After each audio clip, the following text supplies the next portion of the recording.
આજે તો આપણે નાહી ધોઈને થઈ ગયા છીએ તૈયાર. હું પણ તૈયાર થઈ ગઈ હતી અને જયું પણ તૈયાર થઈ ગયા હતા. આજે તો આપણે જવાનું હતું બહાર, પછી અમે નીકળી ગયા બહાર. હમણાં તો ઘણા દિવસ ત્યાં વરસાદી જ વાતાવરણ હતું. આજે તો સરસ મજાનો તડકો નીકળ્યો છે અને બહુ જ મસ્ત વાતાવરણ હતું. પછી જઈએ બધું કરી દીધું તુલો. પછી અમે નીકળી ગયા ગોંડલ જવા માટે, કારણ કે ફોન તો નવો લીધો છે એટલે આપણે કવર તો લેવું જ પડે. એટલે આપણે નીકળી ગયા હતા ગોંડલ.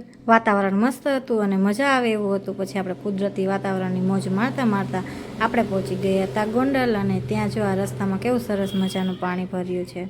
ગોંડલનો આ કયો રોડ છે, જેને ખબર હોય એ કોમેન્ટ કરી દેજો. અને પછી આપણે પહોંચી ગયા હતા ગોંડલ ને આપણે પહોંચી ગયા હતા માંડવી ચોકે. અને ત્યાં પણ થોડી વારમાં જો વરસાદ આવે એવું વાતાવરણ થઈ ગયું હતું. થોડીક વારમાં તડકો અને થોડીક વારમાં વરસાદ આવે એવું. પછી આપણે પહોંચી ગયા હતા દુકાને અને જઈ જોતા હતા કવર. જોઈએ એવું કવર તો ક્યાંય મળતું જ નહોતું અને ત્યાં તો વરસાદ પણ ચાલુ થઈ ગયો હતો. મોબાઈલ હજી હમણાં જ બહાર પડ્યો છે એટલે જોઈએ એવા કવર નહોતા. અને પછી આપણને કાં ગમ્યું તો એ આપણે પછી લઈ લીધું ને પછી આપણે જવાનું હતું ઘરે.